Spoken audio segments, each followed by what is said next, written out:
الله من الشيطان الرجيم بسم الله الرحمن الرحيم إن الحمد لله نحمده ونستعينه ونستغفره ونتوب إليه ونعوذ بالله من شرور أنفسنا ومن سيئات أعمالنا من يهده الله فلا مضل له ومن يضلل فلا هادي له أشهد أن لا إله إلا الله وحده لا شريك له وأشهد أن محمدا عبده ورسوله أما بعد فإن أصدق الحديث كتاب الله خير الهدى هدى محمد صلى الله عليه وسلم وشر الأمور محدثاتها وكل محدثة بدعة وكل بدعة ضلالة وكل ضلالة في النار يا حي يا قيوم برحمتك أستغيث أصلح لي شأني كله ولا تكلني إلى نفسي طرفة عين لا إله إلا أنت سبحانك إني كنت من الظالمين. Assalamualaikum warahmatullahi wabarakatuh. Apa khabar semua? Sihat? Alhamdulillah, alhamdulillah, kita bersyukur kepada Allah Subhanahu wa taala dengan limpah inayah, pertolongan dan hidayah yang Allah kurnia bekal buat kita malam hari penuh barakah ini. Sekali lagi dapat kita sama-sama bertemu di Dewan Baitus Salam ini untuk kita duduk di atas sebuah jalan ketaatan, iaitulah dia jalan menuntut ilmu, jalan di mana Nabi SAW sifatkan sebagai jalan mudah, jalan singkat untuk masuk ke dalam syurga Allah Ta'ala, bertepatan dengan hadis yang sering kali kita bacakan. Kata baginda SAW, man salaka tariqa yabtaghi fihi ilma sahalallahu lahu tariqan ilal jannah. Barang siapa meniti sebuah jalan untuk dia dapatkan ilmu, pasti Allah mudahkan baginya jalan untuk dia masuk ke dalam syurga Allah Subhanahu Wa Taala. Makanya kita bermohon dan berdoa kepada Allah, semoga kesungguhan kesanggupan ini Allah Taala satukan kita beramai-ramai dalam jannatil firdausil a'la. Amin ya rabbal alamin. Yang keduanya, saya ucapkan ahlan wa marhaban kepada wajah-wajah yang baru hadir ke Dewan Baitus Salam ini, dan saya teringat kata Nabi SAW. Nabi nyatakan, innakum sayatuna aqwamun yatlubuna al-ilm. Sungguh kalian akan didatangi oleh satu kaum yang mana mereka ni hendak mencari ilmu.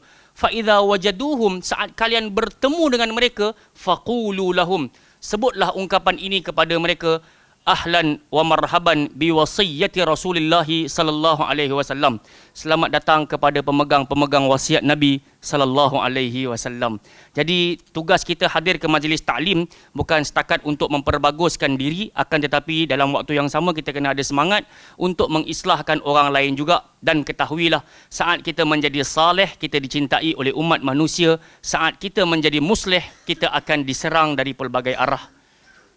Saat kita jadi orang baik, orang semua sayang kat kita. Kita belanja orang makan, orang sayang kat kita. Kita bagi orang hadiah, orang cintakan kita. Tapi saat kita ajak orang jom solat, orang akan mempertikaikan. Macam bagus je kau nak ajak aku pergi semayang. Saat kita ajak orang tutup aurat, maka dia akan kata, tak payah nak pandai-pandai ajak aku. Kau jaga kain kau, aku jaga kain aku. Jangan sibuk kain orang. Ahlan wa sahlan wa marhaban. Waalaikumsalam warahmatullahi wabarakatuh. Baik, jamaah yang dimuliakan oleh Allah Subhanahu wa taala, maka pada malam hari ini kita menyambung kembali pembacaan kitab kita Syarah Hisnul Muslim yang dikarang oleh Syekh Sa'id bin Ali bin Wahhaf Al-Qahtani rahimahullahu taala wa ghafarallahu lah, yang mana pada malam hari ini kita menyambung pada pembacaan kitab kita pada bab yang ke-55, iaitu bacaan salat janazah pada muka surat yang ke 274. Siapa yang memiliki buku boleh buka muka surat 274. Jadi jamaah yang dimuliakan oleh Allah Subhanahu wa taala, sebagai mukaddimahnya kita semua sedia maklum, kita hanyalah makhluk ciptaan Allah yang sampai suatu waktu kita akan wafat. Kita akan meninggal dunia. Ahlan wa marhaban. Terima kasih. Jazakumullahu khairah. Jadi jelas kita semua akan mati bertemu dengan Allah Subhanahu wa taala, dan sebelum kita bertemu dengan Allah, Allah nyatakan kepada kita, wa nabluukum bil khair wa nabluukum bisyarri wal khairi fitnah. Kami benar-benar akan timpakan ke atas kalian dua ujian dulu sebelum kalian mati. Ujian pertama ujian kepayahan, dan ujian kedua ujian kesenangan. Wa ilaina turja'un, dan selepas itu kalian semua akan kembali bertemu dengan kami semula. Justru itu kita semua sedia maklum, sebelum kita wafat dengan wafat yang sebenar, kita telah pun hari-hari Allah izinkan untuk wafat yang sementara. Dan itulah yang dimengertikan dengan tidur. Jadi bila kita bangun saja celek mata, ucapan pertama yang disuruh oleh Nabi untuk kita sebut, Alhamdulillahilladzi ahyana ba'dama amatana wa ilaihin nusyur. Maksudnya bagi isyarat kepada Allah, terima kasih ya Allah. masih bagi aku hidup, dapat aku teruskan hidup, dapat aku mai mengaji, dapat aku dirikan salat, dapat aku bertaubat kepadamu wahai Allah. Ucap terima kasih kepada Allah Subhanahu Wa Taala. Kerana menjelang hari akhirat, saat kita mati dengan sebenar-benar kematian, berapa ramai di kalangan umat manusia mereka berharap-harap kepada Allah Subhanahu Wa Taala, farji'na, farji'na, tolong kembalikan kami, tolong kembalikan kami. Untuk apa? Na'mal salihah, supaya kami boleh beramal salih. Maka kita semua sedia maklum, dunia ini tempat beramal, negeri akhirat tempat hisab. Tempat untuk kita dimuhasabahkan, untuk kita dihitung-hitung dan dilunasi ganjaran-ganjaran ke atas kita. Itu mukaddimahnya. Tayyib. Jadi, boleh jadi di kalangan kita, ada di kalangan kita yang mati dahulu, ada di kalangan kita yang yang dimatikan kemudian. Maka dengan itu, menjadi tuntutan ke atas kita untuk menyegerakan pengebumian. Yang pertama. Dan yang keduanya dianjurkan untuk kita untuk sama-sama menyiapkan jenazah. Bukan setakat menyiapkan, mandikan, mengkafankan, bahkan kita dituntut untuk mendirikan salat sunat jenazah. Dan di sana ada variasi doa. Ini yang kita nak masuk balik ni. Doa, bacaan salat untuk jenazah. Apa bacaan doa yang diajarkan oleh Nabi SAW? Makanya telah kita sebutkan dua jenis doa pada pertemuan yang sudah, sampai pada muka surat 274 ini, dan malam hari ini insya-Allah kita akan sambung pada muka surat 275. Apa yang kita nak sampaikan tentang sedikit ulang kaji tentang doa-doa yang lepas. Kiranya setiap di antara kita telah pun beramal semisal yang diajarkan sedari kita kecil. Allahumma ghfir lahu warhamhu wa'afihi wa'fu anhu. Kemudian ada lafaz tambahan wa akrim nuzulahu wa wasi' mudkhalahu wa ghasilhu bil ma' wal bar wal thalj sampailah akhir. Itu variasi yang pertama yang kita dah syarah panjang lebar berkenaan dengan doa tersebut. Pada pertemuan yang lampau telah kita masuk kepada variasi yang kedua, iaitu Allahumma ghfir li hayyina wa li mayyitina. Ya Allah, ampunilah orang-orang yang hidup di kalangan kami, ampunilah orang-orang yang mati di kalangan kami, yang berada di hadapan kami. Wa syahidina wa ghaibina, ampunilah juga orang yang menyaksikan jenazah ini dan juga orang yang tak sempat menyaksikan jenazah ini, yang tak mampu hadir. Wa saghirina wa kabirina, ampunilah orang-orang kecil di kalangan kami, begitu juga orang-orang yang besar di kalangan kami. Wa dzakarina wa unthana, ampunilah lelaki-lelaki kami, ampunilah perempuan-perempuan kami. So pada pertemuan yang sudah kita dah syarah kenapa Nabi minta empat ini secara khusus, kerana secara umumnya Nabi nak bagi isyarat Allahumma ghfir lil muslimina wal muslimat wal mu'minin wal mu'minat. Tapi Nabi variasikan, bukan setakat sebut muslimin, muslimat, mukminin, mukminat, tapi Nabi pecahkan skopnya. Nabi kata ampunilah orang-orang kecil di kalangan kami, budak-budak dan juga orang-orang tua. Ampunilah orang yang datang dan orang yang tak datang. Ampunilah orang yang hidup dan ampunilah orang yang mati. Ampunilah lelaki-lelaki dan ampunilah para wanita. So Nabi khususkan doa. Bukankah Allah Ta'ala sangat menyukai saat kita betul-betul mengkhususkan permintaan kita? Bukan semata-mata minta yang umum. Semisal yang dilakukan oleh kebanyakan orang, lepas daripada solat jamaah, dia hanya ternanti-nanti imam yang membacakan doa. Kemudian dia pun menyebut amin, amin, amin, tanpa dia tahu apa pengkhususan yang sepatutnya dia sendiri minta. Bahkan dia lebih tahu apa yang aku perlu berbanding imam. Jadi Allah Ta'ala sangat suka saat kita berdoa kepadanya dengan permintaan yang khusus. Bahkan Nabi SAW ajar kepada kita, salullah, mintalah kepada Allah walaupun tali selipamu yang terputus. Minta bantuan Allah walaupun tali sandalmu yang terputus. Dan yang kedua, dalam hadis yang lain Nabi kata, mintalah kepada Allah al-milah, garam yang kau guna untuk masak ataupun menggaul lauk paukmu. Walaupun duit kita dekat dalam bank boleh beli kilang garam sekalipun, tapi Nabi nak bagi isyarat kepada kita, kau minta secara khusus kepada Allah. Ya Allah, berilah kepada aku garam yang mampu untuk aku sajikan makanan kepada ahli keluargaku yang dapat aku nikmati. Sampai tara tu Nabi didik kita mintalah kepada Allah. Tapi ramai di kalangan kita kurang cakna, maka dia menjadikan manusia sebagai perantaraan untuk dia minta-minta kepada Allah. Tak cukup dengan orang hidup, dia minta dengan orang mati. Padahal Nabi ajar kita sendiri direct, kau minta terus pada Allah. Iza sa'alta fas'alillah wa iza sta'anta fasta'in billah. Kalau kau nak minta apa-apa, minta direct dengan Allah. Kalau kau nak minta bantuan apa-apa, mintalah bantuan direct dengan Allah. Kemudian Nabi doa lagi, Allahumma man ahyaitahu fa'ahyihi 'alal Islam. Duhai Allah, barang siapa yang kau masih bagi peluang kepada kami ni untuk teruskan hidup, maka hidupkanlah mereka di atas jalan Islam. Wa man tawaffaitahu minna fatawaffahu 'alal iman. Barang siapa yang kau matikan di kalangan kami, matikanlah dia dalam keadaan beriman. Allahumma la tahrimna ajrahu wa la tudillana ba'dahu. Ya Allah, jangan engkau hapuskan ataupun halangi kami mendapatkan pahala seperti yang diperoleh oleh orang ini, dan jangan engkau sesatkan kami setelah kewafatannya. Okey, ini yang kita dah bahas pada pertemuan yang sudah. Jadi kalaulah ada keinginan dalam solat kita, tiba-tiba ada jenazah wafat depan kita, kita pun diundang untuk solat jenazah. Pergilah. Kenapa? Saya kira semua di kalangan kita sedia maklum, kalau kita pergi menyaksikan dan juga mensolatkan jenazah tersebut, kita akan dapat pahala sebesar 1 qirat, dan 1 qirat bersamaan dengan sebesar gunung Uhud. Ini janji Nabi SAW dan sangat merugi.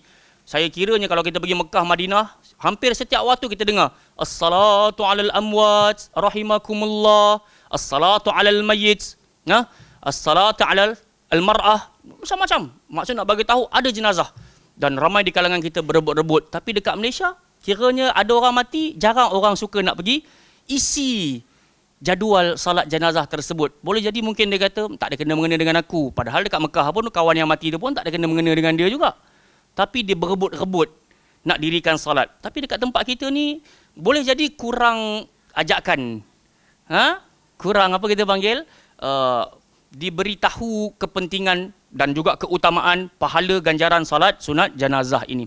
Baik, poin utama kita sekarang adalah apa yang aku nak baca pada takbiratus salisah, takbir yang ketiga.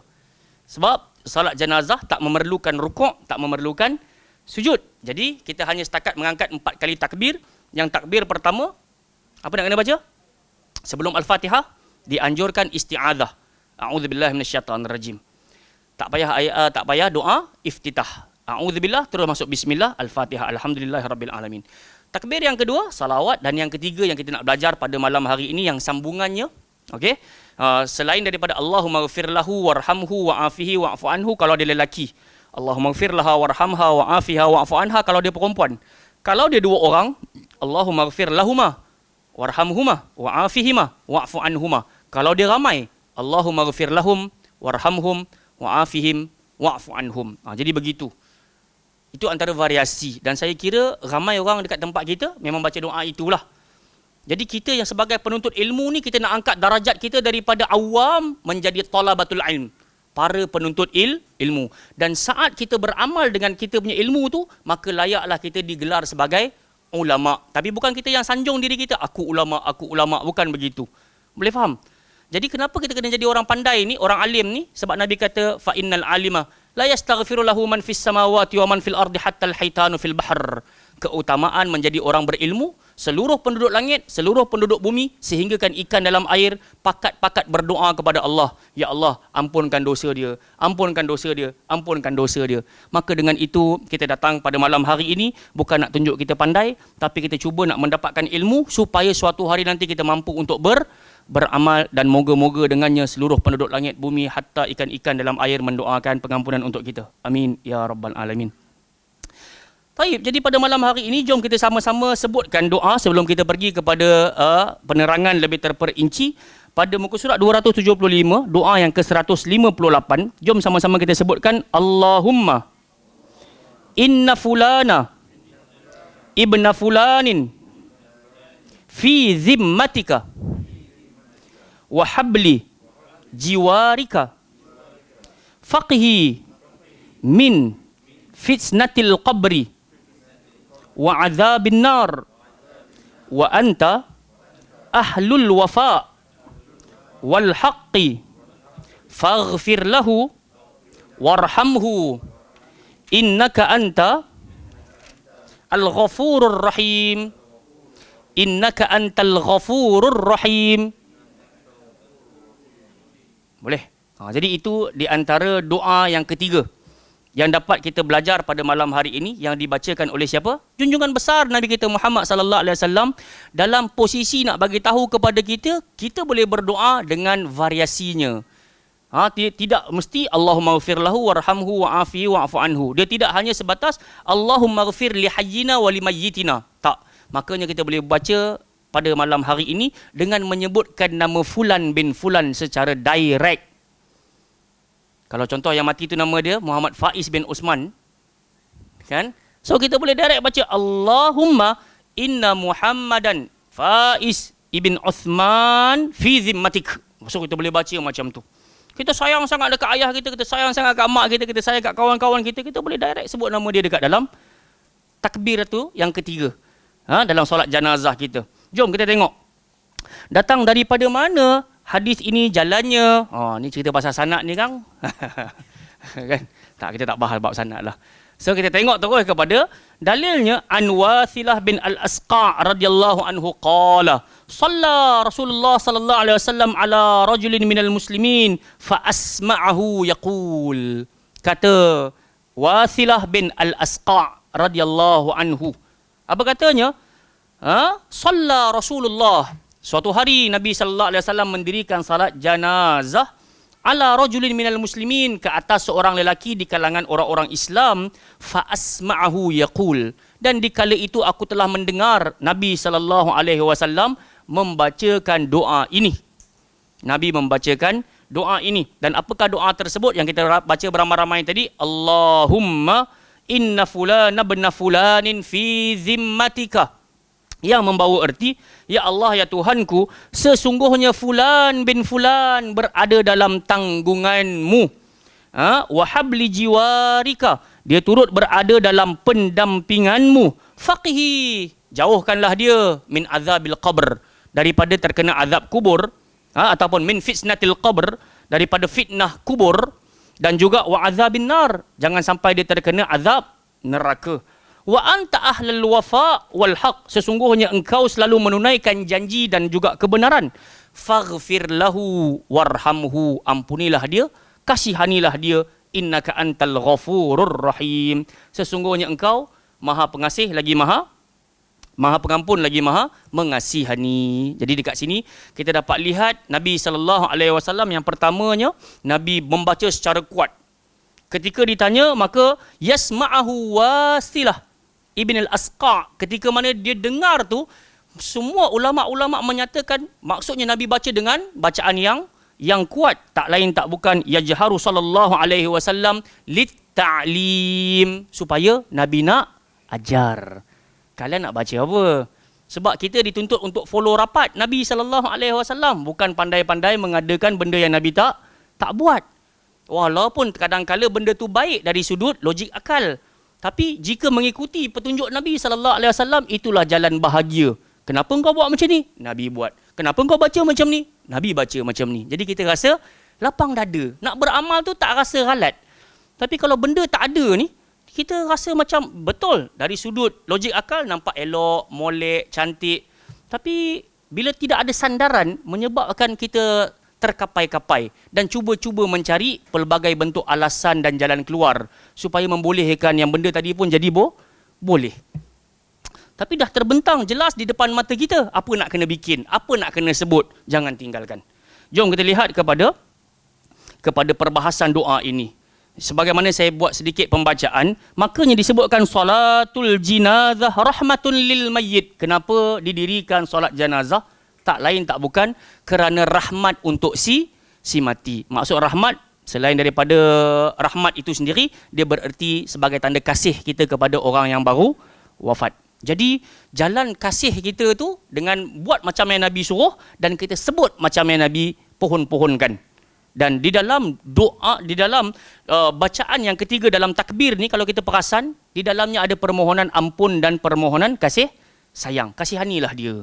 Jadi sebenarnya itulah tujuan utama kenapa kena dirikan salat. Selain daripada dapat bersilaturrahim, orang dapat berkumpul, kawan-kawan lama dah tak jumpa, kawan kita meninggal, semua dapat berkumpul balik, so itu rahmat juga.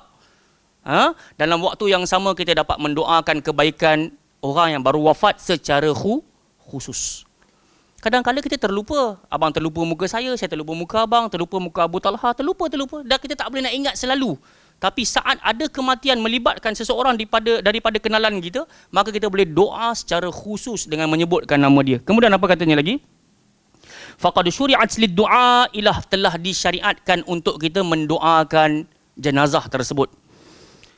Wa 'alal muslim alladhi yusalli 'alal mayyit an yajtahida fid du'a ilah bil maghfirah war rahmah. dan menjadi keutamaan ke atas seorang Muslim saat mendirikan salat ke atas jenazah, apa dia kena buat? Dia hendaklah bersungguh-sungguh berdoa di dalam doanya dengan dua hal. Bil maghfirah war rahmah. Pohon keampunan kepada Allah dan pohon kerahmatan untuk siapa? Si mati. Cantik.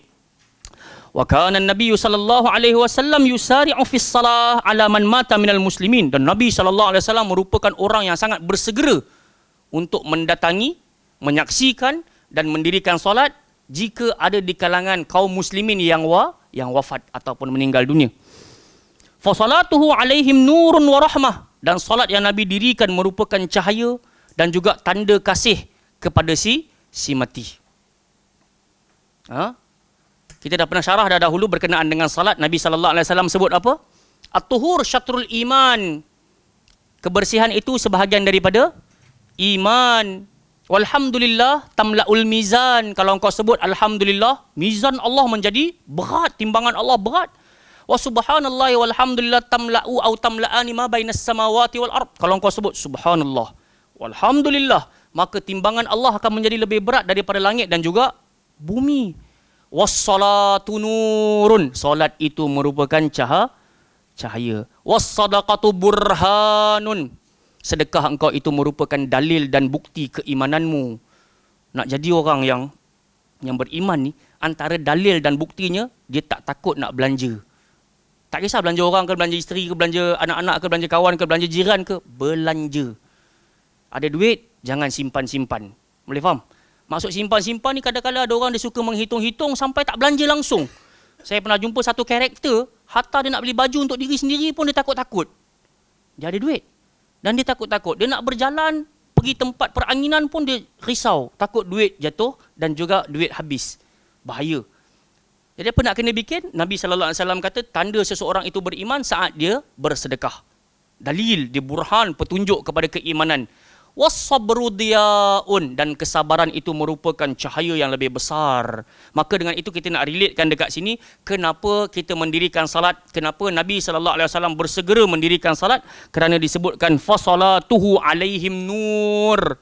Salat Nabi SAW untuk jenazah merupakan cahaya. Dan kita pun tahu, menjelang hari akhirat, sebelum kita semua masuk kat dalam syurga, amin ya rabbal alamin, kita akan berjalan meniti jalan-jalan untuk masuk ke dalam syurga. Semisalnya Allah kata, nuruhum yas'a baina aidihim wa bi aymanihim. Cahaya akan memenuhi dari arah depan dan arah kanan. Sampai-sampai orang beriman dan para nabi ni ketika mana melihat orang-orang munafik meraba-raba dalam kegelapan nak cari jalan keluar dekat akhirat, berkatalah orang-orang beriman tadi, yaquluna rabbana atmim lana nurana waghfir lana. Duhai Tuhan kami, sempurnakan cahaya kami, ampunilah dosa-dosa kami. Innaka ala kulli syai'in qadir. Sesungguhnya engkau maha berkuasa atas tiap-tiap sesuatu. Maksudnya dalam Quran sendiri Allah dah bagi tahu kepada kita, kita sangat memerlukan cahaya menjelang hari akhirat. Sebenarnya jangan cerita akhirat, kat dunia pun. Kalau Allah Ta'ala takdirkan, mati, terpotong elektrik. Tak ada elektrik sekarang, bukan sekejap lagi, sekarang. Apa bakal berlaku sekarang ni? Gelap gelita ni. Dan agak-agaknya kita nak berjalan ke mana? Nak ke mana? Saya ke belakang langgar dinding, abang ke depan langgar meja. AT ke belakang, masuk bilik ada katil, boleh baring. Contoh. So maknanya macam tu. Kita akan tak tahu nak ke mana ni, nak ke depan tak kena, nak ke belakang tak kena. So dia meraba-raba dalam kegelapan. Dek kerana itu, untuk kita mendapatkan cahaya kehidupan duniawi, jaga salat. Jaga salat. Jaga hubungan dengan Allah, dalam waktu yang sama jaga hubungan dengan makhluk. Ada orang dia terlalu jaga hubungan dengan manusia, belanja orang makan, buat baik, alih gangguan dari jalanan. Bagus. Tapi dalam waktu yang sama dia buka aurat. Dalam waktu yang sama dia tak salat, tak puasa. Tak jadi juga. Ada orang dia pula jaga puasa dia, qiyamul lail dia, bacaan Quran dia. Tapi dengan orang, muka nak garang. Senyum tak mau. Orang bagi salam tak jawab. Lepas tu bengis. Tak ada kelembutan. Akhirnya tak dapat juga rahmat dan kasih sayang Allah. Sebab tu Nabi kata, man la yarham, la yurham. Siapa yang tidak menyayangi, dia juga tidak layak untuk sayangi. Okey, kita patah balik kepada syarahan hadis ni. Wa kana yaghdabu idza fatahu dzalik. Nabi akan marah kalau ditinggalkan jenazah ni dalam tempoh yang panjang. Maksudnya Panjang sangat sampai ada kesan lah. Jenazah tu tak di apa dia buat? Tak diuruskan, betul. Barakallahu fiik, tak diuruskan. Li'annahu ursila rahmatan lil alamin, kerana nabi ini diutuskan sebagai rahmat untuk sekalian alam, bukan lil muslimin sahaja. Bukan lil mukminin sahaja, tapi lil alamin. Kedatangan nabi pokok pun dapat rahmat, angin pun dapat rahmat, munafik pun dapat rahmat, orang kafir pun dapat rahmat. Boleh faham? Kan? Sebab tu jalan kita berperang dengan orang kafir dan kita bunuh dia bersegera dalam keadaan segera, itu rahmat untuk dia. Itu rahmat untuk dia supaya dia mati segera. Dalam posisi kalau dia hidup lebih panjang lagi, maka dia akan menjadi lebih berleluasa kemungkaran dan kejahatan dia. Jadi mematikan dia dalam posisi berperang ni bukan saja pergi bunuh orang ni, bukan. Tengah perang, bunuh dia dengan bunuhan yang cepat, itu rahmat untuk dia. Jelas? Kita tak faham bang? Memang kalau kita berperang dengan orang kafir kat depan kita nak kena tolak-tolak je dulu? Tak ada bang. Kalau kita tolak dia, dipancung kita. Jadi kita nak kena buat apa? Kita kena bersegera bunuh dia, dan itu rahmat untuk dia. Boleh faham? So sama dengan orang munafikin juga. Allah Ta'ala kata, ya ayuhan nabi, jahidil kuffar wal munafiqin. Perangi orang kafir, perangi orang munafik. Munafik lebih bahaya.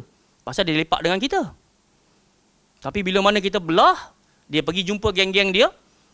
Wa idza khalau ila syayatinihim, mereka menuju kepada setan-setan mereka. Apa kata mereka? Qalu inna ma'akum innama nahnu mustahzi'un. Takkan lupa dah kot.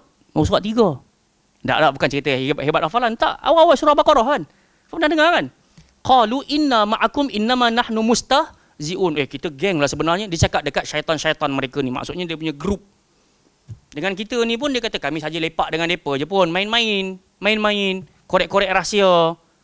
Innama nahnu mustahzi'un. So Allah Ta'ala kata apa? Allahu yastahzi'u bihim wa yamudduhum fi tughyanihim ya'mahun. Allah juga akan memperolok-olokkan mereka. Allah akan mempermain-mainkan mereka. Dan Allah akan biarkan mereka tenggelam dalam kesesatan mereka dengan lebih dahsyat lagi. Na'udzubillahi min dzalik. Sebab tu dalam hari-hari kita sangat berhajat kepada hidayah. Baik, jemaah yang dimuliakan Allah Subhanahu wa Ta'ala.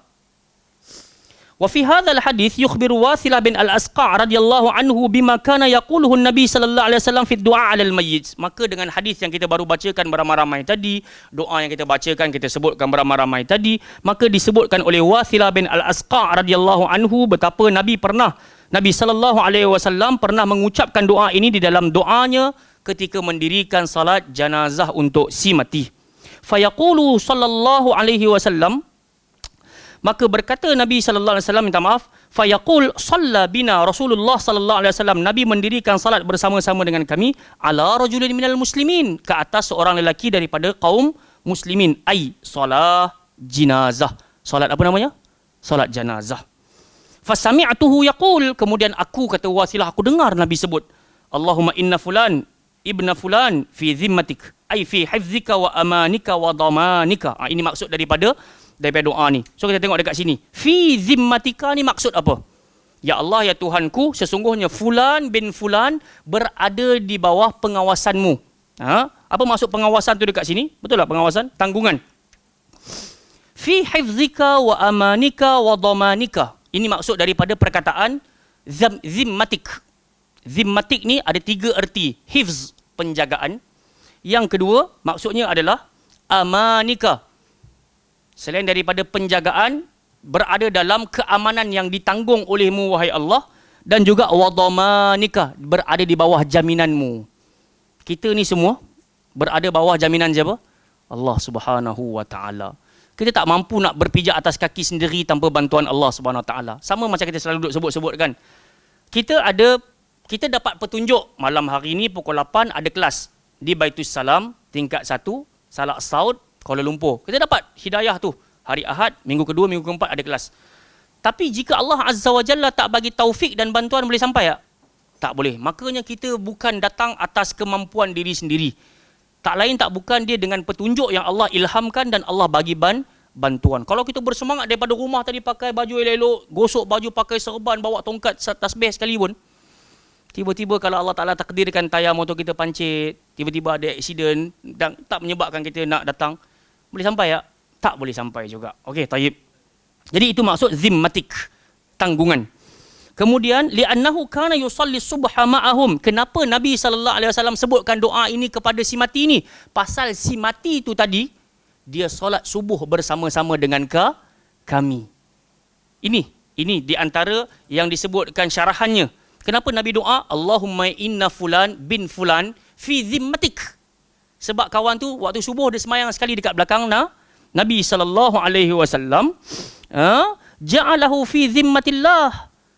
Maka Nabi SAW pun menyatakan lelaki ini berada di bawah jaminanmu, wahai Allah. Di bawah tanggunganmu, wahai Allah. Li'annahu kana yusalli subha ma'ahum. Li'annahu man salla subha kana fi zimmatillah. Bukankah ada hadis Nabi SAW sebut, barang siapa yang menuju ke masjid untuk solat subuh, maka dia berada di bawah jaminan siapa? Allah Subhanahu wa ta'ala. Maka jelas Nabi pun doakan jaminan untuk dia. Faham? So lelaki ni dia semayang kat belakang Nabi. Menjelang beberapa waktu dia pun mati. So Nabi saksikan dia ada dekat belakang Nabi dan Nabi pun sebut Allahumma inna fulana bin fulanin fi zimmatik, berada di bawah tanggunganmu, hai Allah Azza wa Jal. Sebab Allah kata siapa sembahyang subuh aku tanggung, aku jamin dia. Jamin apa? Wallah taala alam, jamin keperluan, kecukupan, penjagaan. Allah jamin. Sebab tu kita jangan tinggal solat subuh dan solat-solat yang difardukan, yang telah diwajibkan. Baik. Kemudian kita tengok lagi apa erti daripada wahabli jiwarika. Apa dalam terjemahannya? Dalam perdampinganmu. Ai ij'alhu fi amanin minal azab wa fi kanafi hifzika. Okey, maksudnya apa? Jadikanlah dia terselamat daripada terkena azab. Maksud habli jiwarika ni berada dalam perdampinganmu, ya Allah. Selamatkanlah dia, amankanlah dia daripada terkena azab dan jadikanlah dia orang yang senantiasa berada di bawah penjagaanmu. Wal habl, apa maksud al habl? Dekat sini kan ada wa habli jiwarika. Al habl huwal ahdu wal mitsaq. Dia adalah janji. Mitsaq pun janji juga. So macam mana kita nak sebut? Janji dan apa? Perjanjian. Mitsaq perjanjian, al ahdu janji. Dia berada di bawah janji dan perjanjianmu, wahai Allah. Jagalah dia, wahai Allah.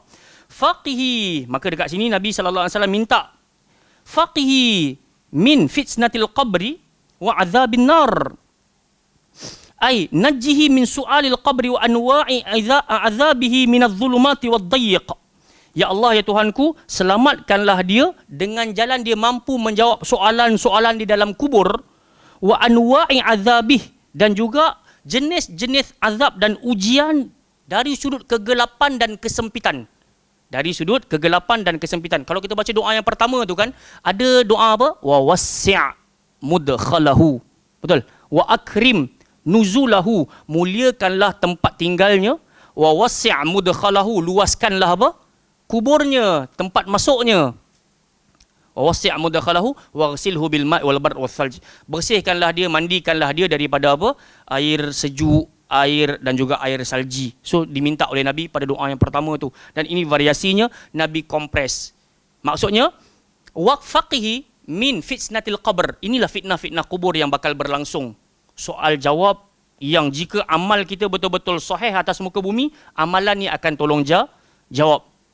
Akan jadi pihak. Sama juga dalam hadis kalau kita baca kitab At-Tibyan fi Adabi Hamalatil Quran karangan Imam An-Nawawi, Quran yang kita baca hari ni, ketika kita mati dalam kubur, dia akan menjelma sebagai seorang lelaki yang berwajah cantik, berwajah tampan. Dan kita pun bertanya, siapa engkau? Maka dia akan sebut, aku adalah Al-Quran yang selalu engkau bacakan. Maka aku akan menjadi sebagai pembela engkau. Penting. Sebab tu kita biasa baca doa khatam Quran kecil-kecil dulu. Allahumma arhamna bil Quran waj'alhu lana imaman wa nuran wa hudan wa rahmah. Allahumma dhukkirna minhu ma nussina wa 'allimna minhu ma jahilna warzuqna tilawatahu ana al-lailu ana an-nahar waj'alhu lana hujjatan. Jadikanlah dia pembela ke atas kami, ya rabbal alamin, wahai Tuhan sekalian alam. Sebab itu ada hadis Nabi sallallahu alaihi wasallam, al-Quran hujjatun laka aw 'alaika. Quran yang ada di sisi kita ni, dia boleh jadi pembela kita dan dia juga boleh menjadi pendakwa ke atas kita. Faham? Pendakwa. Ada kat rumah cantik, solid, elok je letak kat dalam robok. Ada di sisi kita Quran tu. Tapi once kita mati, dia datang sebagai seorang lelaki dan dia bagi tahu, aku ada Al-Quran yang kau biar-biarkan dan kau langsung tak baca, tak selak pun aku. Dan dia akan dakwa kita. Kalaulah kita claim kat dalam kubur pun aku seorang ahli Al-Quran, maka dia akan dakwa. Tak pun. Akulah Quran tu. Na'udzubillahi min zalik. Sebab tu Nabi dah pesan pada kita, ta'ahadu hadzal Quran, siapa pun kau, ustaz ke tak ustaz ke, syekh ke tak syekh ke, serban ke tak serban ke, ta'ahadu hadzal Quran, tolong adakan perjanjian dengan Al-Quran. At least berapa muka nak kena baca? KPI Nabi selalu kita ulang-ulang. Berapa? 20 muka surat. Sekurang-kurang ni KPI Nabi letak, bererti satu juzuk. Tapi kalau kita kata ustaz tak mampu, jangan cerita kat ustaz, cerita dengan Allah. Ya Allah, aku tak mampu satu juzuk. So cuba target setengah juzuk, 10 muka. Tak mampu pun jangan cerita dengan makhluk, cerita dengan Allah. Ya Allah, aku hanya mampu sehari aku 5 muka. Tak dapat 5 muka, 1 muka. Tak dapat 1 muka, dapat 5 baris pun jadilah. Maknanya Allah pesan kat kita, kau jaga ni dulu. Nabi pesan kau jaga ni dulu. Dalam Quran pula Allah pesan, fa iza faraghta sob. Kalau abang, kakak-kakak dah boleh jaga setengah muka setiap hari, Allah kata fan sob. Tambah lagi 5 baris, minta maaf. Dah jaga 5 baris, top up lagi 5 baris. Satu muka surat ada berapa baris? 15 baris. 15 baris. Jagalah sehari, jaga 5. Besok naik 5 baris lagi. Lusa naik 5 baris lagi. Dah habis satu 3 hari habis muka, 3 hari habis muka. Itu jauh lebih baik daripada tunggu Ramadan saja. Kemudian tiba-tiba khatam, #dan Al-Baqarah, #dan juz 30. Musibah. Faham tak? Itu jauh lebih baik. Dapat 3 hari sekali satu muka, 3 hari satu muka surat. Jauh lebih baik. Baik, kita pergi pula kepada penerangan yang berikutnya. Wa'adzabin nar, jauhkanlah dia daripada terkena azab api neraka. Li'annahuma sabilun labudda minhu likulli mayyit. Sebab ini merupakan jalan yang pasti bagi sekalian jenazah. Maksudnya apa? Dia mesti kena tengok adanya azab jahannam, azab neraka ni. Kita ni beriman ke kita tak beriman ke? Allah kata, "Tsumma latarawunnaha 'ainal yaqin." Siapa pun kau ustaz ke, kau tak ustaz ke, kau menteri ke, kau orang biasa ke, "Tsumma latarawunnaha 'ainal yaqin." Kau kena tengok dengan mata kepala kau sendiri, yang mana hari ni kita berjuang sungguh-sungguh tak nak masuk neraka tu, kau kena tengok dulu. Baru kau diselamatkan daripada neraka tersebut dan kau dipersilakan masuk dalam syurga Allah Subhanahu Wa Taala. Li'annahuma sabilun la budda minhu likulli mayyit. Siapa pun jenazah, siapa pun si mati, dia akan lalu 2 jalan ni. Kubur dan juga laluan menuju syurga tu dia kena tengok neraka dahulu.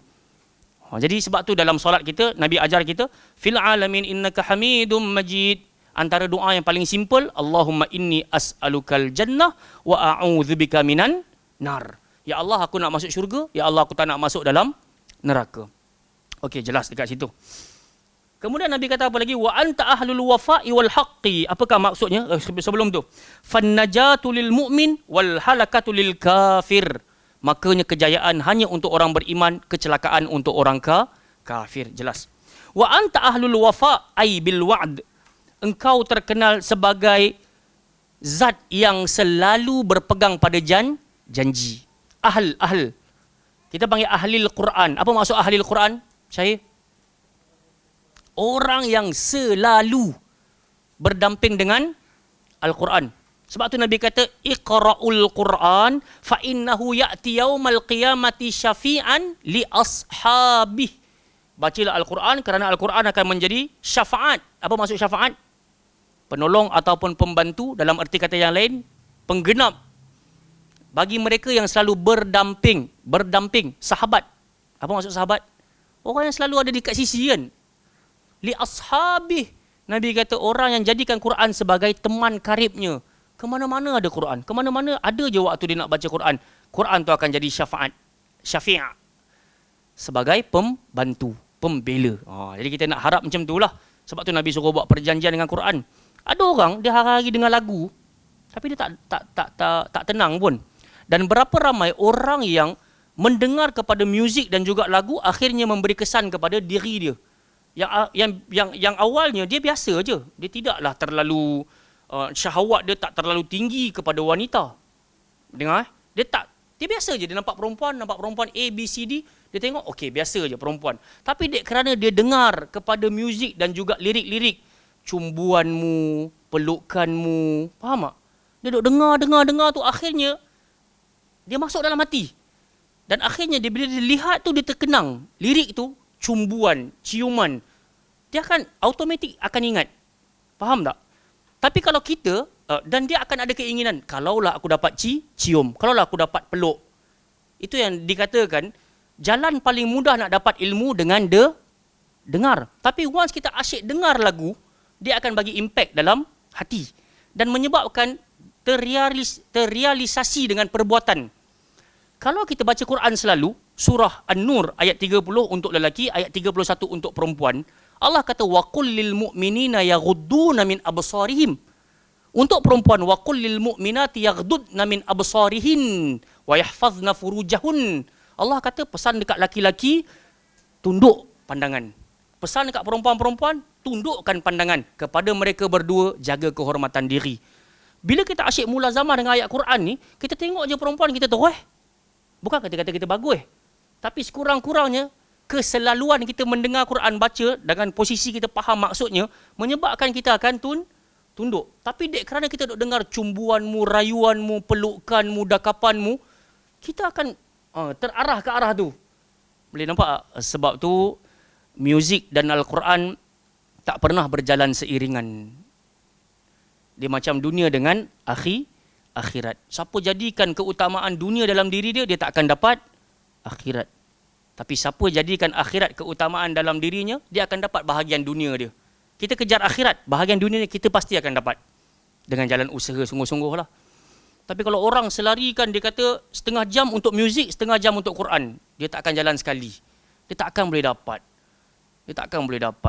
Jadi ini di antara pesanan guru kami waktu kami belajar dekat Madinah dahulu. Dia kata Madinah ni tempat di mana menaiknya dua hal, kata senior kami.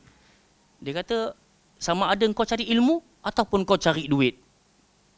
Sama ada kau cari ilmu ataupun kau cari duit. Kalau kau cari duit, kau akan dapat duit. Dan ilmu kau akan sedikit. Tapi kalau kau cari ilmu, kau jarang dapat duit. Jaranglah adalah duit. Kita panggil mukafaah. Biasiswa tu dapatlah. Kalau kita bantu orang di musim cuti, dapatlah upah dan gaji. Tapi kalau kau jadikan keutamaan kau pada duit, pada harta, kau takkan dapat ilmu. Jadi kami punya senior dulu pesan macam tu kat kami. Pilihlah satu di antara dua. Kau nak ilmu ke, kau nak duit. Dan ini kiranya antara ucapan yang pernah menampar hati-hati kami yang terkesan dengan mewahnya tinggal dekat negeri Madinah. Betul. Mewah. 1000 kali saya kira jauh lebih mewah daripada dekat Malaysia ni. Kalau nak dapatkan income dekat sana. 1000 kali lebih mewah. Tapi saya tak nak ceritalah. Cumanya kita pernah rasa sampai ditegur oleh senior tersebut. Dan kita kata, abang macam mana abang boleh duduk dekat sini berbelas-belas tahun? Maka dia pun kata di antara dia punya rahsia, setiap hari aku laburkan 20 rial untuk aku telefon mak aku. Setiap hari. Dah belas-belas tahun, setiap hari. Telefon mak. 20 ringgit ni 3 minit setengah je kot. Zaman tu kan. Masuk nombor gores tu. Masuk nombor-nombor tu. Kemudian tekan dekat nombor telefon tu. Telefon mak 3 minit setengah habis 20 ringgit. Dia kata 3 minit setengah tu boleh kata hari-hari soalan yang sama. Mak apa khabar? Dah makan ke belum? Cukup ke tak keperluan? Sakit-sakit ke tak? Mak dah makan ubat dah makan ke belum? Itu je soalan hari-hari. Sampailah dia habis PhD dia. Dia kata. Macam tu je. So kita pun kadang-kala kami duit banyak tapi hati tak lapang. Faham tak? Kat Malaysia pun ramai orang macam tu. Duit banyak tapi hati tak lapang. Tapi ada orang duit mukafaah tu 800 je sebulan. 800 je sebulan. Tapi dia boleh gunakan untuk telefon hari-hari, habiskan 20 rial, telefon mak, telefon. So kalau 30 hari tu 600 je. Habis kat situ je. 600 tu habis kat situ je. So kalau 200 lagi makan dekat dalam universiti. Baru ni kami sembang dengan salah seorang jamaah Baitul Salam yang dah pergi belajar dekat sana, Lutfi ya. So dia cerita, hari ni makan sehari dekat Madinah RM2. RM2 dapat ayam, berapa saya? Seekor potong 4. Nasi, buah, yogurt, pisang, jus, RM2 sekali makan. Subhanallah, kita dapat RM2 kat sini. Tak dapat lah. Mengamuk kita. RM2 je. Dapat jus, dapat air putih, dapat kurma, dapat pisang, dapat yogurt, dapat ayam, dapat sayur, dapat nasi. Nasi itu pula, kita pernah duduk kat dalam tu kan. Kalau dia tuang tu, patutlah dulu tumbuh saran saya, alhamdulillah.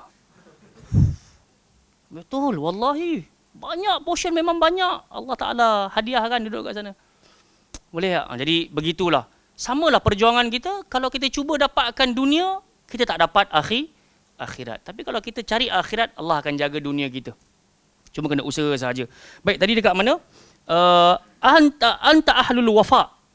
Iaitu ayyubil wa'ad. Engkau selalu menjaga janji. Fallahu la yukhliful mi'ad. Allah Ta'ala tak pernah mungkir janji. Fa anta ahlul wafa liman mata 'ala tauhid alla tu'azzibah. Dan janji Allah, barang siapa yang mati di atas jalan tauhid, Allah Ta'ala tak akan azab.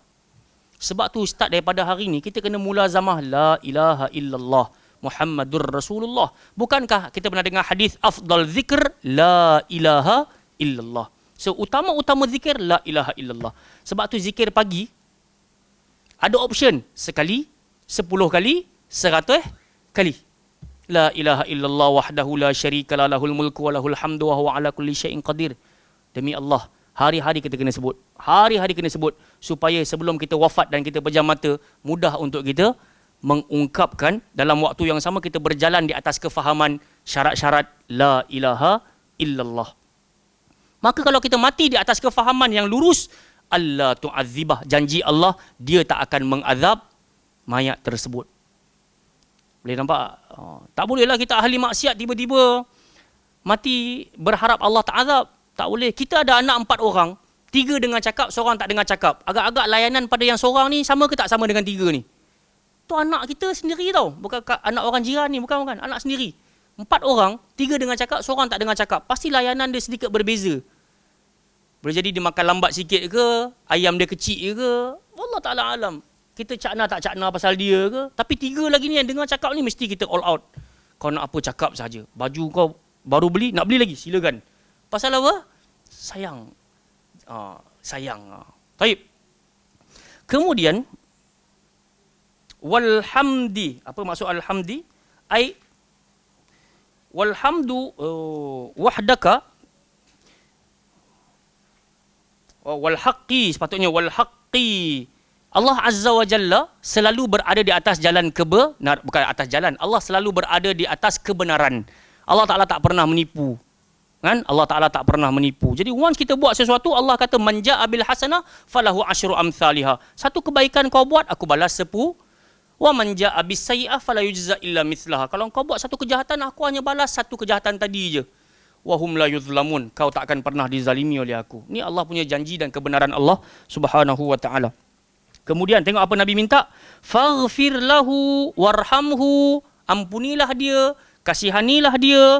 Lianna hadza huwa maqsudun as-salati 'alal mayyit. Ketahuilah, kata orang yang mensyarahkan hadis ini, berkata syarih, inilah maksud kenapa solat jenazah didirikan, supaya kita minta pengampunan dan kasih sayang daripada Allah untuk si mati. Jadi kalau orang tanya kenapa aku tengok engkau ni kalau ada semain jenazah je engkau bercepat-cepatan, maka kita kata inilah maksudnya. Aku kena bercepat-cepatan supaya aku doakan pengampunan dan juga kasih sayang untuk siapa? Untuk si mati. Faghfir lahu. Apa maksud faghfir lahu? Apa dalam buku tulis apa? Faghfir lahu.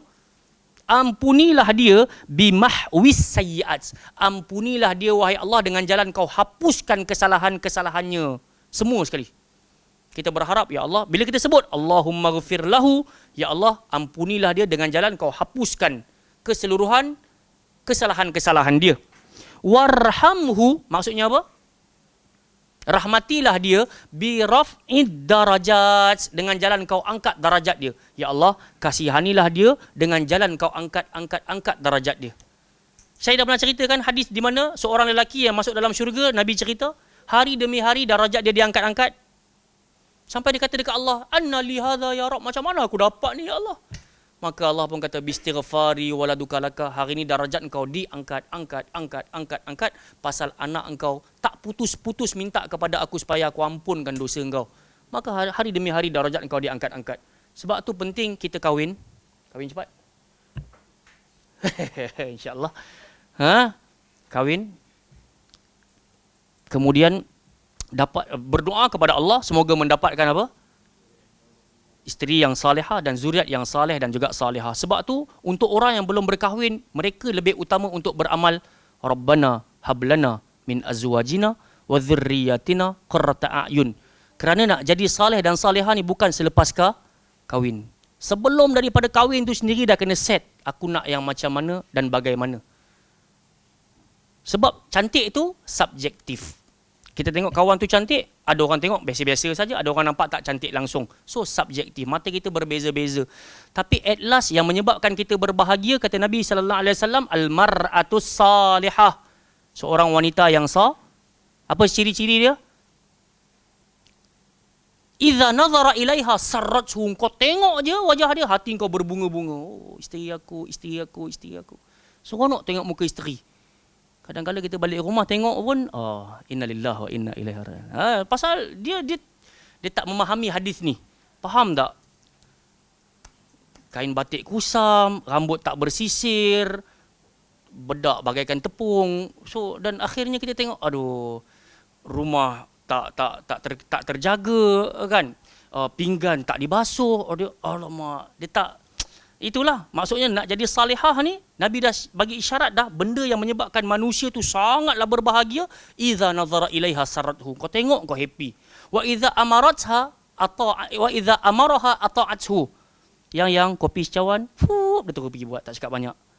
Nak brew ke tak payah brew bang? Tak payah, 3 in 1 cukup. Masa kita pun relax, bagus, happy je kan. Dan yang ketiga apa? Wa idza ghaba anha hafizathu. Kalau kau belah pergi kerja, musafir, mana-mana lah kau pergi, terpaksa umrah ke, hafizathu, dia akan jaga diri dia akan jaga maruah kau.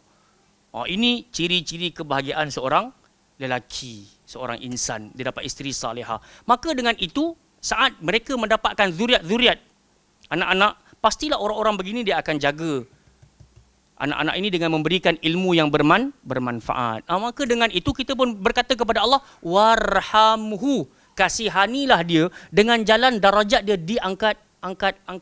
So macam mana darajat dia nak diangkat-angkat selepas dia mati? Dia dah tak boleh beramal. So dengan tadi peninggalan zuriat-zuriat tadi tu. Ya Allah, kasihanilah dia dengan zuriat dengan rahmatnya diangkat-angkat. Darajat dia diangkat-angkat. So dia meninggalkan legasi, Allahumma ghfirli dhunubi wa liwalidayya warhamhuma kama rabbayani saghira. Kan? Rabbana ghfirli wa liwalidayya walil mu'minina yauma yaqumul hisab. Kan? Dia doa je dekat Allah. Mak ayah dia tak ada dah, tapi ada bingkisan-bingkisan doa ni untuk yang telah tiada. Menyebabkan Allah rahmati jenazah tadi, Allah tinggikan darajat-darajat dia. Boleh faham? Innaka antal ghafurur rahim. Sebagai penutup untuk tazkirah malam hari ini, Nabi SAW puji Allah dengan mengungkapkan kaulah maha pengampun dan kaulah maha pengasih. Apakah maksudnya? Kathirul maghfirah lidzunub. Kau punya pengampunan terlalu banyak wahai Allah untuk memaafkan dosa-dosa yang ada atas muka bumi ni. Dan inilah lafaz pujian yang dahsyat ketika kita kata kepada Allah, innaka antal ghafur. Kau maha pengampun wahai Allah. Dan di sisi engkau ada pengampunan yang sangat besar di atas kesalahan-kesalahan yang begitu banyak. Bukankah Allah kata, ya bani Adam, innaka law ataitani biqarabil ardi minal khataya thumma laqitani la tusyrik bi syai'a la ataituka biqarabiha maghfirah. Wahai anak Adam, kalau engkau datang kepada aku membawa sebesar bumi kesalahan, kemudian kau bertaubat dalam keadaan kau tak mensyirikkan aku. Ramai orang bertaubat tapi dia tak sedar dia mensyirikkan Allah. Faham? Di zaman kita ni, ramai orang berubah daripada taleh menjadi saleh. Daripada fajir menjadi hasan.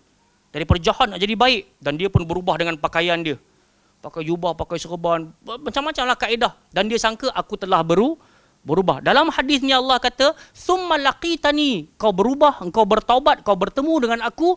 La tusyrik bi syai'a. Dalam posisi kau tak mensyirikkan aku. Sebab tu kalau kita nak bertaubat, kena taubatan nasuha, cari guru yang betul, tempat yang betul, ilmu yang betul, kitab yang betul, baru taubatnya pun betul. Maka dengan itu Allah kata, la ataituka biqarabiha maghfirah. Aku akan bawa sebesar bumi juga kemaafan untuk engkau. Subhanallah. Kita punya dosa banyak ni. Allah kata kalau kau bertaubat tak syirikkan aku bawa sebesar bumi juga. Aku maafkan kau wahai anak Adam. Wa kathir rahmah, apa maksud ar-rahim? Innaka antal ghafurur rahim. Wa kathir rahmah biqabulit ta'at. Sifat kasih Allah Ta'ala senantiasa suka menerima ketaatan hamba-hambanya. Kita tahu kita semayang, penat ke tak penat?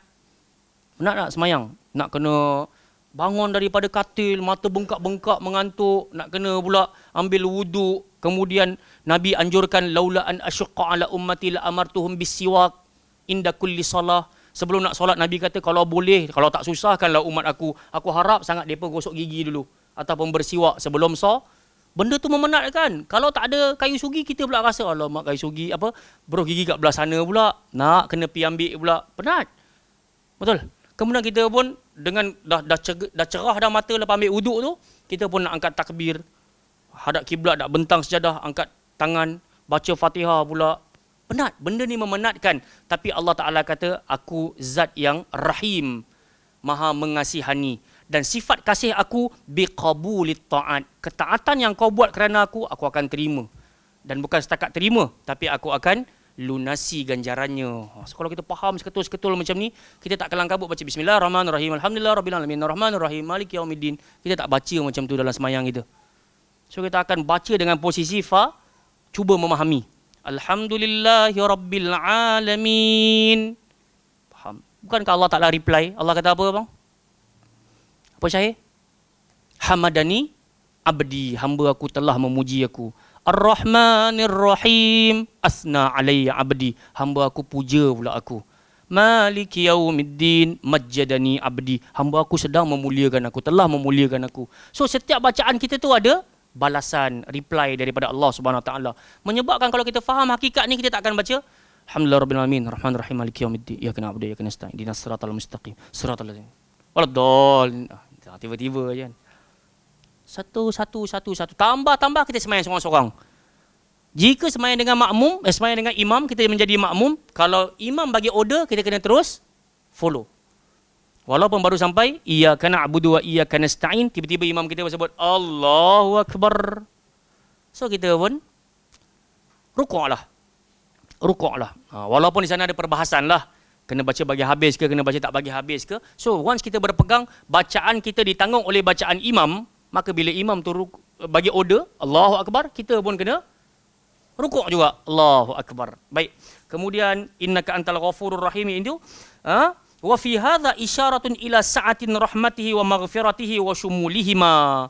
Menerusi doa ini, permohonan ini, dia membawa kepada luasnya rahmat Allah, luasnya pengampunan Allah Subhanahu Wa Taala dan sangat sempurna pada permintaan tersebut.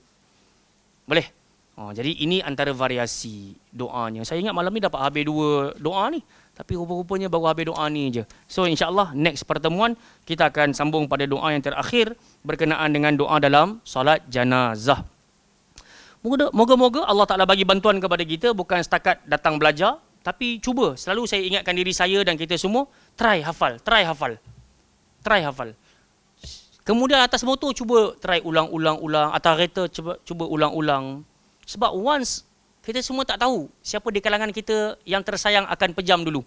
Kalau kita harap ada orang baca untuk kita. Kalau orang, kita boleh baca untuk orang. Kalau isteri kita pejam mata ke, anak-anak kita, mak ayah kita ke, orang yang dekat dengan kita pejam mata, sekurang-kurangnya kita dengan yakin, Allahumma inna, kita boleh sebut nama dia, bintu, bin, kita boleh sebut nama dia, fi zimmatik, wa habli jiwarik. Apa lagi doanya tadi? Faqihi, jauhkan dia min fitnatil qabr wa azabin nar. Kemudian wa anta ahlul wafa wal ahd, faghfir lahu warhamhu innaka antal ghafurur rahim. Cuba baca. InsyaAllah, kalau kita berhajat, Allah mesti bagi. Okey. Yang baik pasti datang pada Allah Ta'ala. Silakan soalan. Assalamualaikum warahmatullahi wabarakatuh.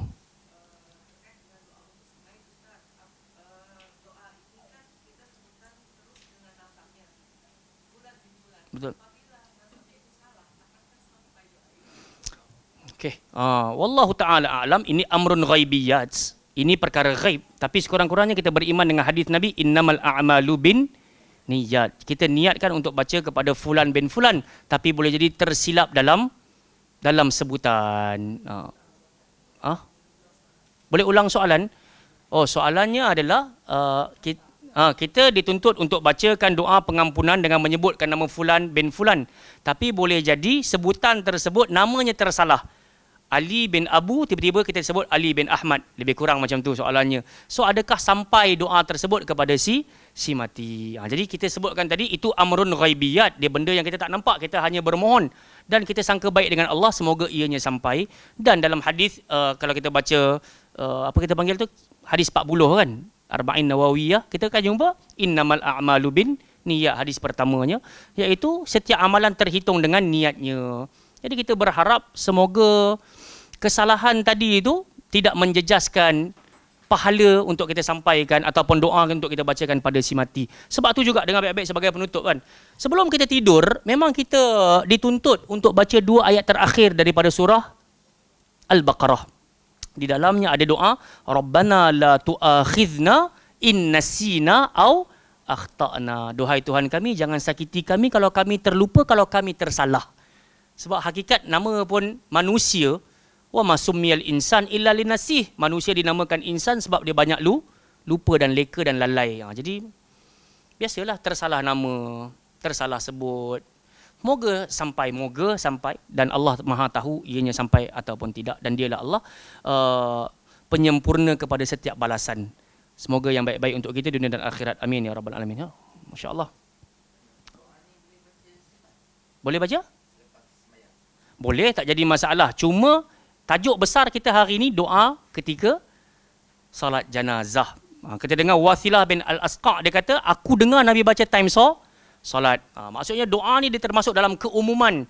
Boleh sahaja, tapi khususnya pada waktu salat. So kalau dekat luar kita sayang kat mak ayah kita, kita boleh baca je. Allahumma inna fulan. Boleh. Tak dalam bahasa Arab pun tak apa.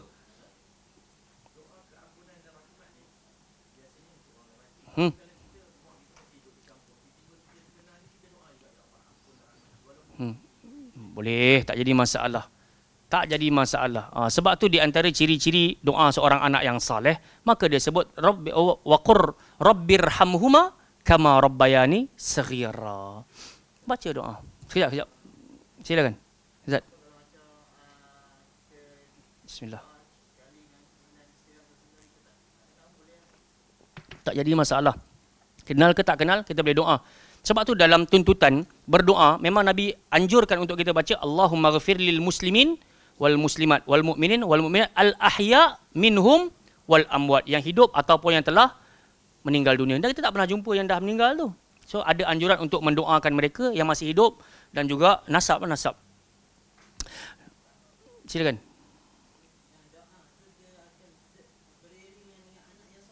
Sahih. Syarat dia mesti salih. Baca surah Ar-Ra'du, Allah kata jannatu adnin yadkhulunaha wa man salaha min abaihim wa azwajihim wa dzurriyyatihim. Ada satu syurga dekat dalam syurga, di tengah-tengah namanya Adnin. Yang hanya akan menempati jannatu adnin mestilah orang-orang yang soleh. Wa man salaha min abaihim wa azwajihim wa dzurriyyatihim. Kita kalau nak bersanding dekat dalam Jannatul Adnin, Allah Ta'ala letakkan ciri-cirinya. Mak ayah kena soleh, kita kena soleh, isteri-isteri kena soleh, anak-anak kena soleh-solehah. Baru akan berkumpul. Tapi wallahu Ta'ala alam, itu ayat di dalam Quran. Tapi once kita masuk dekat dalam syurga, bukankah permintaan kita akan dipenuhi? So kita berharaplah kita dapat berkumpul dengan orang-orang kesayangan kita di dalam syurga kelak. Cuma syarat utama Allah Ta'ala kata, mesti saleh. Sebab tu selagi mana kita hidup, kita boleh menuju jalan kesalihan. Innal hasanat yudhibnas sayyiat. Kebaikan yang kau buat hari ini akan menghapuskan kesalahan yang lampau dan menyebabkan kau meniti jalan saleh. Silakan.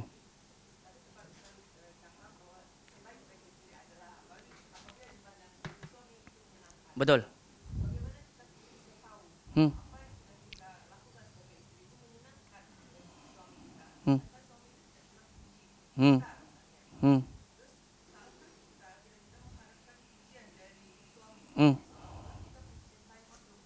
Oh, tak jadi masalah. Sebab dengar, Saya jawab yang nombor 2 tu kan. Makna katanya, kita manusia sangat cenderung kepada puji-pujian. Betul tak? Sebab itu bila Nabi SAW nak pergi melaksanakan haji, Nabi sebut apa? Labbaika umratan wa hajjan, la sum'atan wala riya'an. Aku menuju engkau wahai Allah untuk melaksanakan umrah dan haji, tidak kerana sum'ah, tidak kerana riya'. Sum'ah maksudnya apa? Suka dendangan pujian. Riaan, suka orang tengok kita buat satu-satu amalan. Okey, jadi dalam sudut ibadah pun Nabi cerita benda tu. Maksudnya Nabi nak bagi tahu kepada kita, siapa pun kita sangat suka kepada pujian. Dan seorang isteri sangat layak mendapat pujian dari suami. Dan itulah yang sepatutnya seorang suami buat. Sebab tu dia dianjurkan untuk berkahwin, supaya dia boleh membahagiakan pasangan. Tidak hanya dengan bagi hadiah, tapi sekurang-kurangnya dengan sebatas senyuman dan juga ucapan terima kasih. Oh, kalau kita dengar dulu Ustaz Armin Halim Naro rahimahullah taala punya ceramah berkenaan dengan cinta kan. So kita boleh tengok apa masalahmu wahai lelaki. Apa yang membebankanmu duhai lelaki untuk mengucapkan ucapan terima kasih kepada pasanganmu atas kelelahannya menguruskan rumah tangga dan anak-anakmu. So makna katanya kita yang lelaki ni tugas kita berat ke tak berat? Setelah didendangkan ataupun setelah disajikan, dijamukan dengan kebaikan isteri, kita hanya dituntut untuk sebut syukran. Terima kasih wahai cinta hatiku. Dalam bahasa-bahasa romantik kan. Terima kasih wahai cinta hatiku. Thank you my sweetheart. Dan semisalnya, sebut ucapan-ucapan tu. Dan dia akan menaikkan rasa cinta, rasa kasih. Tapi kita kerana terlalu egois, kerana terlalu rasa aku ada segalanya. Makan kau pun aku yang bagi. Minum kau, pakai kau pun aku yang taja. Takkanlah aku tak cakap terima kasih pun kau terasa hati. Tak. Sebab manusia ni dia sangat memerlukan kepada rasa dihargai. Bukankah hadis Nabi kata la yashkurullah man la yashkurun nas. Tidak dianggap seseorang berterima kasih kepada Allah kalau dia tak berterima kasih kepada manusia. Jadi seorang isteri tak salah kalau dia ternanti-nanti dan dia sendiri boleh ajarkan kepada suaminya dengan adab dan juga akhlak. Bang, saya juga orang biasa bang dan saya pun rasa sepatutnya saya dihargai. Tapi nak bagi nasihat macam tu kena pilih waktu terbaik. Kawan baru balik kerja 6 petang jam, masuk-masuk saya layak dihargai. Habis. Abang habis kerja pukul 5, 6 suku baru sampai rumah. Pi mana? Tak jadi. Dia tak boleh. So, antara jalannya bagi makan dan cantikkan tempat tidur. Kemudian setelah suamimu terpenuhi hajatnya, penuhi syahwatnya, kemudian sampaikan apa yang kau nak sampaikan. Dan ucapan kritikan yang terbaik, jangan tinggalkan perkataan tapi. Jangan tinggalkan perkataan tapi wahai para isteri. Faham ke? Tak faham? Abang suami dia kata, aku malam ni teringin nak makan mi goreng. Yang isteri kata, aku teringin makan nasi ayam. So, jalan dia nak makan nasi ayam tu, dia jangan terus tak nak makan mi. Ayang nak nasi ayam. So, suami tadi, lantak engkau lah. Dia akan marah. Faham? Tapi kalau dia kata, bang, mi goreng kat kedai tu memang sedap. Tapi nasi ayam kedai tu lagilah sedap bang. So, suami, oh iya ke? Dia akan jatuhkan ego dia. Tak apalah, aku lupakan mi goreng tu. Dan aku layan perut isteriku untuk dapatkan nasi ayam. So, ada kita panggil politik dalam ucapan. Okey. Wallahu ta'ala a'lam. Ada lagi, subhanallah.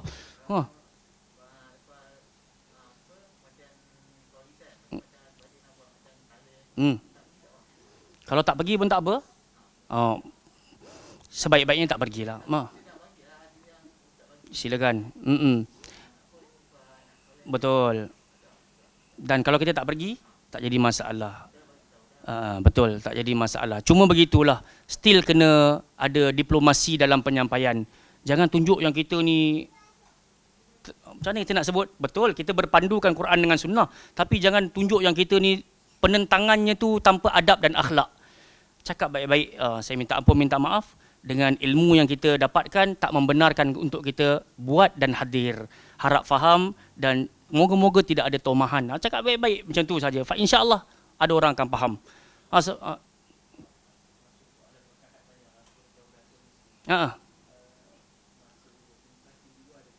Bismillah.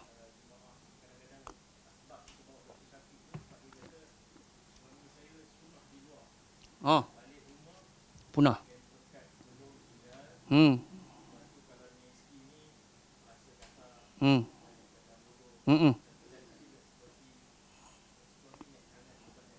Faham?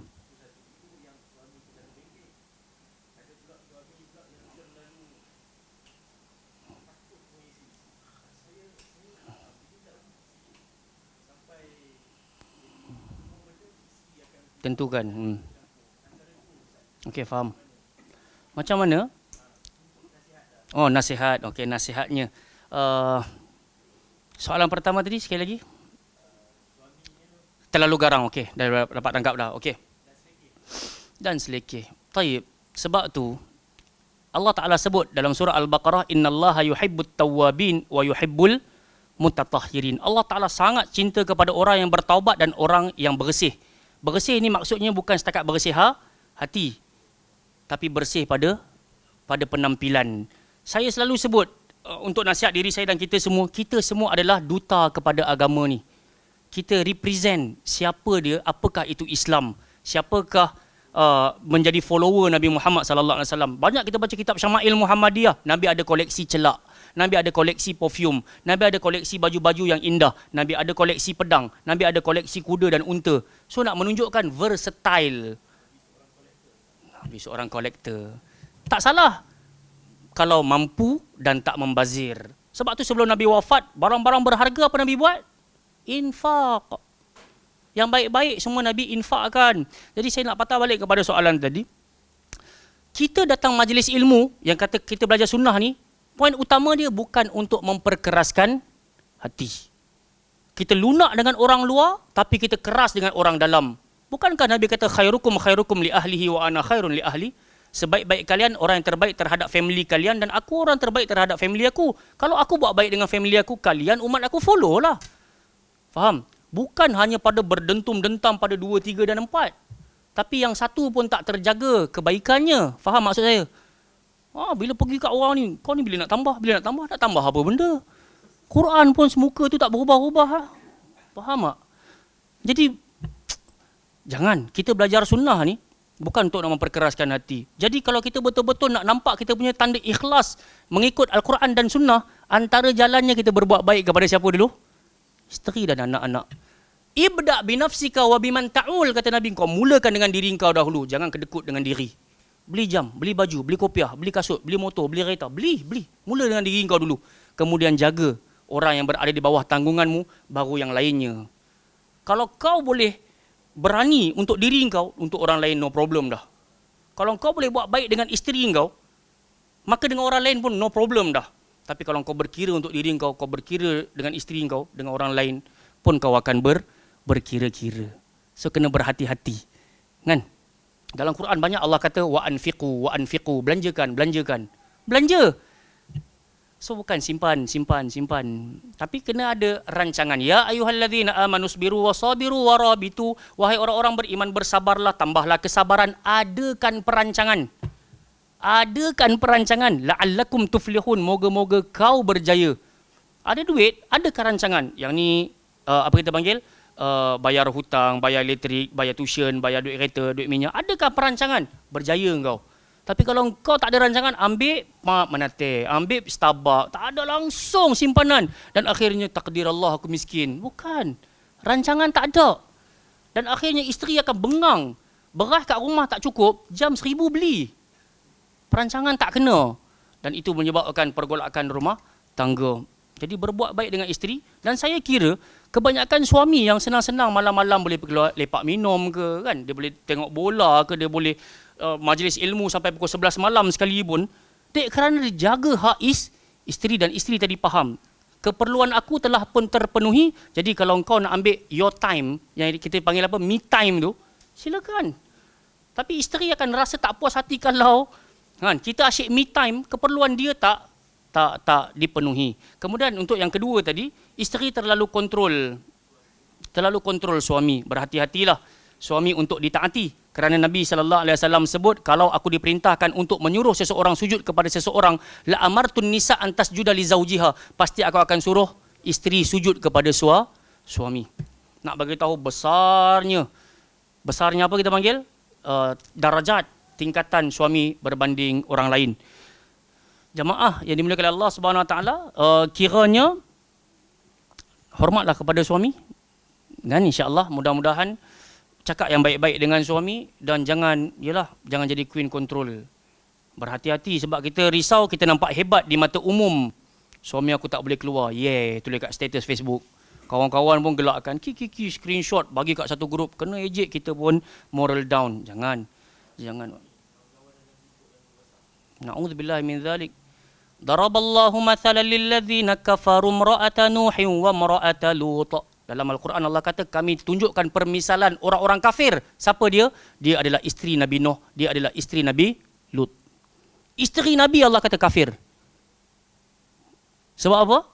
Kalaulah ikut kepada kebaikan di zaman tu, dia pergi panggil penduduk kampung, ada orang handsome datang kat rumah aku. Orang-orang kampung mesti kata terima kasih dan kau baik.